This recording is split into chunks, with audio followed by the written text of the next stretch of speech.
ഗൾഫിൽ ജീവിക്കുമ്പോൾ, ആദ്യകാലങ്ങളിൽ നമ്മൾ ജീവിക്കുമ്പോൾ കുടുംബത്തിന് വേണ്ടി നമ്മൾ ത്യാഗം ചെയ്ത് ജീവിക്കുന്നു.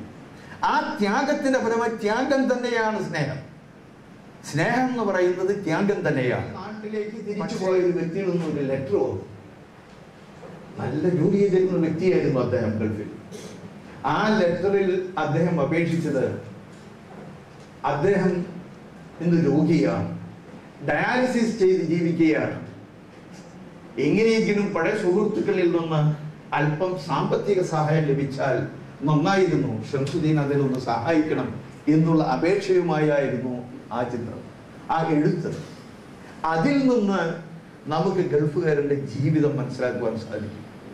അതുപോലുള്ളൊരവസ്ഥ ഇന്ന് ഗൾഫിൽ ജീവിക്കുന്ന ഒരാൾക്കും ഉണ്ടാകാൻ പാടില്ല എന്നുള്ള ആഗ്രഹത്തോടു കൂടിയാണ് ഞാൻ ഈ ദൗത്യം ഏറ്റെടുത്തിട്ടുള്ളത്.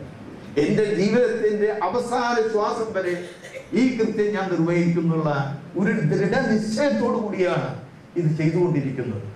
അതിന് പ്രധാനമായിട്ടും ലഭിച്ചുകൊണ്ടിരിക്കുന്ന ഫലം, ഈ കാര്യങ്ങൾ നിർവഹിക്കുമ്പോൾ കിട്ടുന്ന ഫലം എനിക്ക് ഊർജവും ആത്മവിശ്വാസവും വർദ്ധിപ്പിച്ചു തരികയാണ് ചെയ്യുന്നത്. അങ്ങനെ നാട്ടിലേക്ക് തിരിച്ചുപോയ പലരുടെയും അവസ്ഥ ആരോഗ്യപരമായി വളരെ അവശമായിട്ടുള്ള അവസ്ഥയിലാണെങ്കിലും ഗൾഫിലേക്ക് തിരിച്ചു വന്ന, ദുബൈയിലുള്ളവൻ ഖത്തറിലേക്കും ഖത്തറിൽ നിന്ന് പോയവൻ ദുബൈയിലേക്കും തിരിച്ചു വന്ന നിരവധി ആളുകളെ